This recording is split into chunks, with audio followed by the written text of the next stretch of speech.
Up next, we have very special treat, Dastan Goi, a traditional art form of Hindi dramatic storytelling.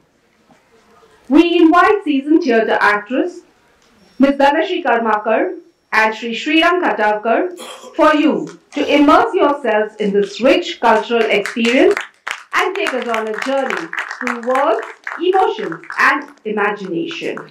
I now call upon past President Sucheta Rege to introduce them.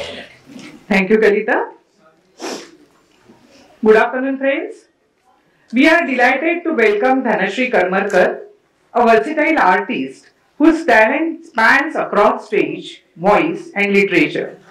An accomplished drama artist at All India Radio, Mumbai for over 2 decades. She has also made a mark as a voice and dubbing artist, lending her voice to numerous Marathi and Hindi films, OTT platforms, audiobooks, and advertisements. A passionate storyteller, she has enthralled audiences in schools, colleges with her engaging narrations, especially science fiction stories. She is also a published author with her works available on Amazon and Book Ganga, and has recently worked on adaptations for Diwali magazines. Deeply committed to literature, Dhanashri is known for her love for adapting and translating work across diverse languages, keeping stories alive and accessible for wider audiences. Please join me in warmly welcoming Dhanashri Karmakar. Hello. We are happy to welcome Sriram Khatavkar, a multi-talented artist whose voice and performances have enthralled audiences for years. As a voice actor, he has lent his voice to numerous ad films, documentaries, and his familiar voice for announcements at Gadkari Rangayatan and Dr. Kashinath Ghanekar Theatre. He has also worked extensively as a dubbing artist, giving voice to many South Indian films in both Hindi and Marathi. On stage, he has showcased his acting skills in various Marathi plays, and as a writer, he has penned memorable one-act plays such as Pagoda and Tarunai. Beyond theatre and voice work, he has anchored more than 200 live music programs, winning the love for audiences everywhere. Please join me in warmly welcoming Sriram Khatavkar. Friends, that was just a glimpse of their incredible contributions. But this afternoon, we get to experience the magic live. Ladies and gentlemen, let's welcome Dhanashri and Sriram as they take us on a memorable artistic journey. नमस्कार। हरिशंकर परसाई जी हिंदी के एक जाने माने अदीब हैं और उनकी व्यंग रचनाओं के लिए प्रसिद्ध हैं। उनका व्यंग वाचकों को विचार करने पर मजबूर करता है। उनकी व्यंग पढ़कर हम खुद पर हंसते हैं और सोचने लगते हैं। नुकीली भाषा और तत्कालीन संदर्भ ये उनकी खासियत है। सुनते हैं उन्हीं की एक कथा, उन्वान है नीलकंठ। कहते हैं शंकर ने जहर पी लिया था। जिस हलाल की ज्वाला से चराचर सृष्टि उकुला उठी, उसे शंकर सहज ही पी गए। बड़ा अच्छा किया, बड़ी बहादुरी की। पर एक प्रश्न उठता है मेरे मन में, कंठ को नीला क्यों होने दिया? जो इतने अलौकिक शक्ति संपन्न थे, वे यदि चाहते तो क्या कंठ का रंग हस्बे मामूल नहीं रख सकते थे? फिर चाहा क्यों नहीं? शायद इसलिए कि लोग कम से कम ये जान तो ले कि उन्होंने जहर पिया है।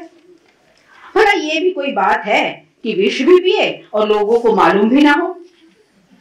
नीला कंठ दिखाने का लोभ शंकर से संवरित नहीं हुआ। वे विष तो पचा गए, रंग नहीं पचा पाए। रंग पचाना आसान नहीं है। अपनी कोशिश ये होती है कि जहर तो कम से कम पिए, पर कंठ अधिक से अधिक नीला हो। और कोई तो गले पर नीली स्याही पोत कर नीलकंठ बने फिरते हैं। एक सज्जन स्वतंत्रता संग्राम में भाग ले चुके थे। हमारी स्वतंत्रता विजयी हुई। परंपरा है कि युद्ध में विजेता पक्ष विजित में लूटमार करता है, पर हमारे इस संग्राम में विजित पक्ष तो 7 समंदर पार नए बम बनाने लगा। उसे कैसे जाकर लूटे? इसलिए विजितों ने एक नई परंपरा चलाई और अपने ही पक्ष में लूटमार करने लगे। उस वक्त सज्जन लड़ाई में पहली कतार में थे, इस नए और कर्म में वे अंतिम कतार में हो गए। कुछ हाथ नहीं लगा। तब भी बैठे बैठे घाव देखकर सहानुभूति अर्जित करने लगे। स्वतंत्रता संग्राम में कुछ लोगों ने निठल्लेपन के संस्कार भी दिए थे। वो मजे में बैठे बैठे कष्ट भुगतने लगे। लोग कहते हैं, ये बेचारा बड़ी तकलीफ उठा रहा है। वे सुनते बड़े प्रसन्न हो जाते।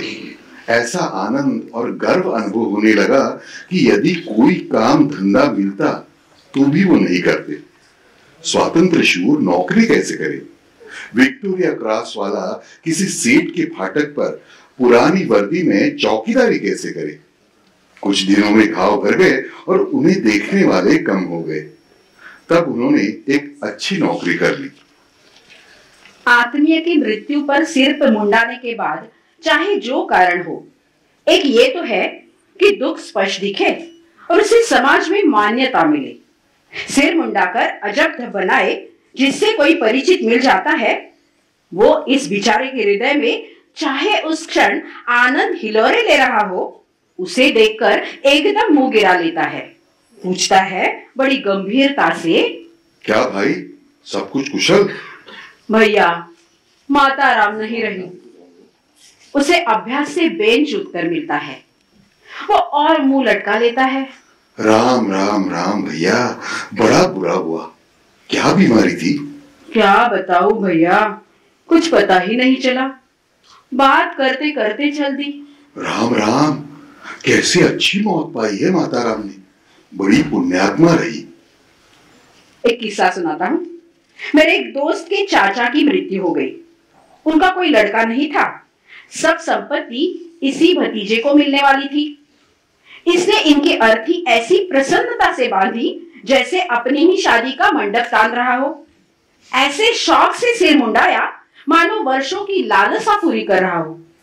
शाम को मेरे साथ घूमने निकला। रास्ते में जो परिचित मिला, उसी से वो उदास मुंह बनाकर कहता, भैया, तुमने तो सुन ही लिया होगा, हम पर वज्रपात हो गया। परिचित आगे बढ़ जाता तो फिर से प्रसन्न हो जाता। कोई मिल जाता तो अद्भुत तत्परता से वो दुख ओढ़ लेता और कहता, आपने तो सुना ही होगा, हम पर दुख का पहाड़ टूट पड़ा। हमें ऐसे 8-10 परिचित मिले। उनमें से किसी ने वज्रपात या पहाड़ टूटने की बात नहीं सुनी थी। उन सबको मेरे दोस्त ने बड़ी चाव से ये बातें बनाई। अजब चस्का होता है दुख का। फोड़ा बड़ा दर्द होता है, पर फोड़े को दबाकर छेद कर भी दर्द का मजा लेते हैं। इसे मीठा दर्द कहते हैं। कहते हैं दाद खुजाने का आनंद ब्रह्मानंद की कोटि का होता है। एक भले आदमी को मैं जानता हूं जिन्हें दर्द का चस्का लगा। एक आदमी उनसे 200 रुपए ले गया। साल बीत गया पर उसने रुपए वापस नहीं किए। अब उन्होंने रोना कूदना शुरू किया। मैंने एक विचित्र बात देखी। कूदने के बाद उनके मुख पर बड़ी प्रसन्नता, बड़ी ताजगी दिखती थी। चेहरा खिल उठता था। कर्जदार ने एक दिन उनसे कहा, मैं हर माह 50 के हिसाब से आपको 4 माह ये रुपए चुका दूंगा। वो तुरंत 50 रुपए देने लगा, लेकिन ये सज्जन लेने को तैयार नहीं।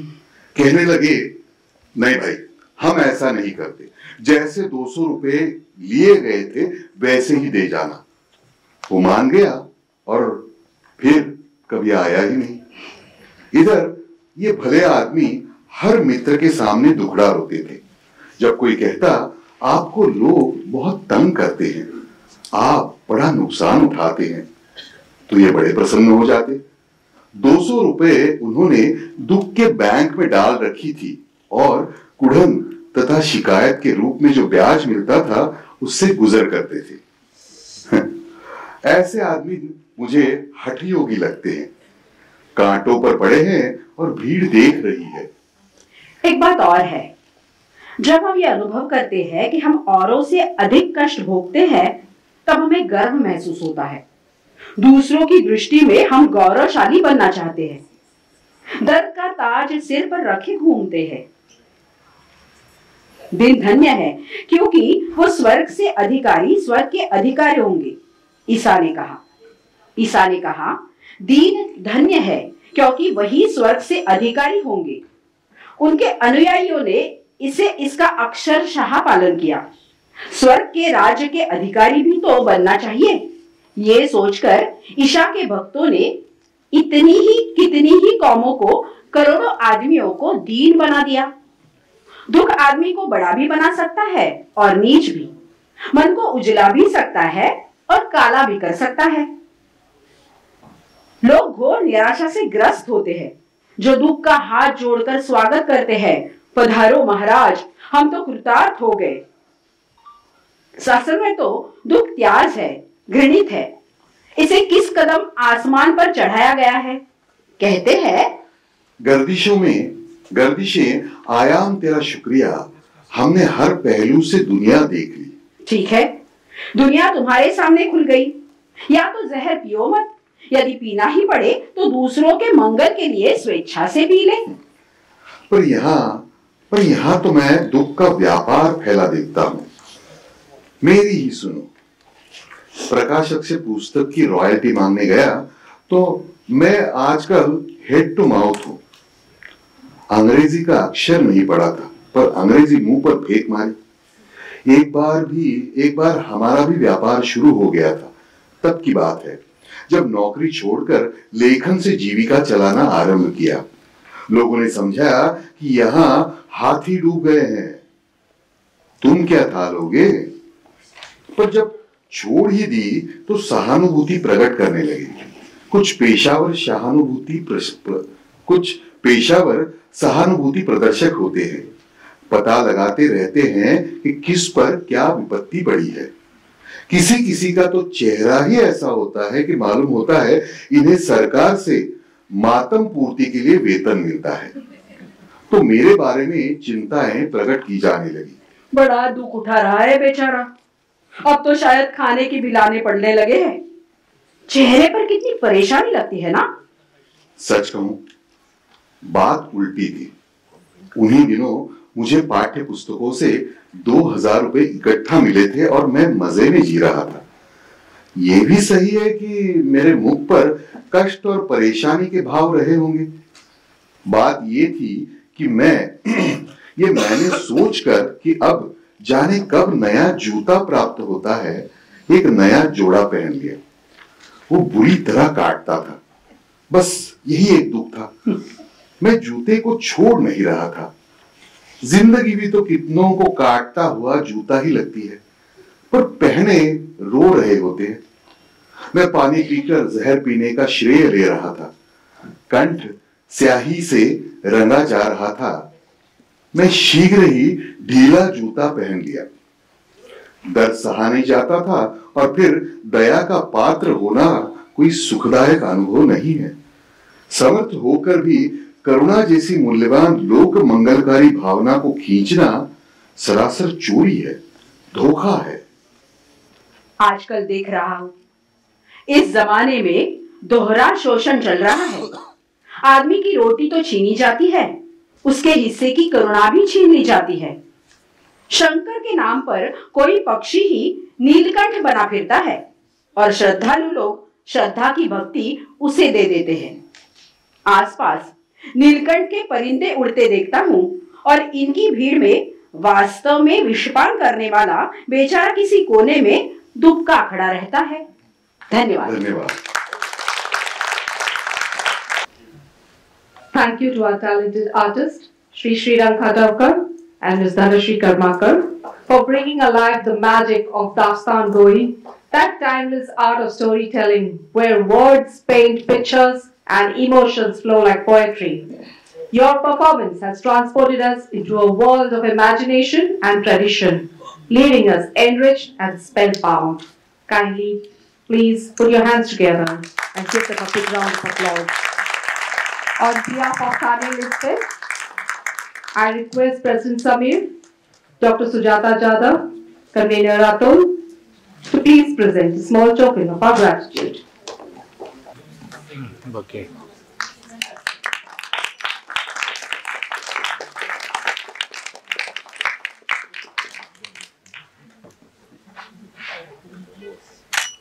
Okay.